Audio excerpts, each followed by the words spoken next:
Praise the lord. ఈ దిన దేవుని వాగ్దానము.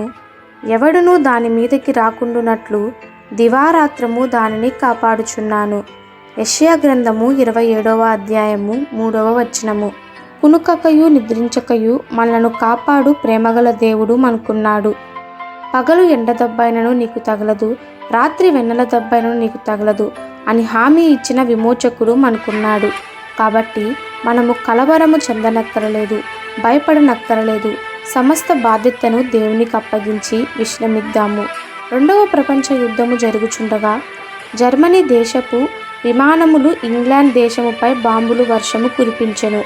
అనాథ బాలికల ఆశ్రయము నడిపించుచున్న ఒక వృద్ధుడు ఆ బాంబుల దాడి వలన అనాథ పిల్లలకును ప్రాణహాని జరుగుతుందేమోనని భయపడి రాత్రింబగలు నిద్రించక బిడ్డలను కాపాడుచుండెను. ఆయనను చూడవచ్చిన పాస్టర్ గారు, అయ్యా, ఈ బిడ్డలను కాపాడుటకు 2 మేల్కొని ఉండనవసరం లేదు, ఒకరు మేల్కొని ఎడల ఒకరు విశ్రమించవచ్చు అని ప్రవచనము చూపించిరి.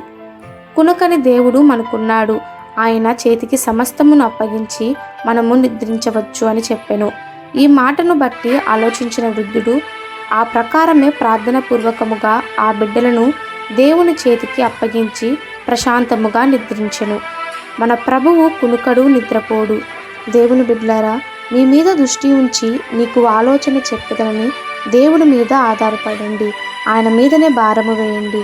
యెహోవా పట్టణమును కాపాడినలా దానిని కావలి కాయువారు మేల్కొని ఉండుట వ్యర్థము. కావున మన ప్రతి సమస్యను దేవునికి అప్పగిద్దాము. ఈ దిన దేవుని వాగ్దానము మనందరి జీవితంలో నెరవేరులాగున ప్రభు కృప మనందరికీ తోడై ఉండునుగాక. ఆమెన్. God bless you.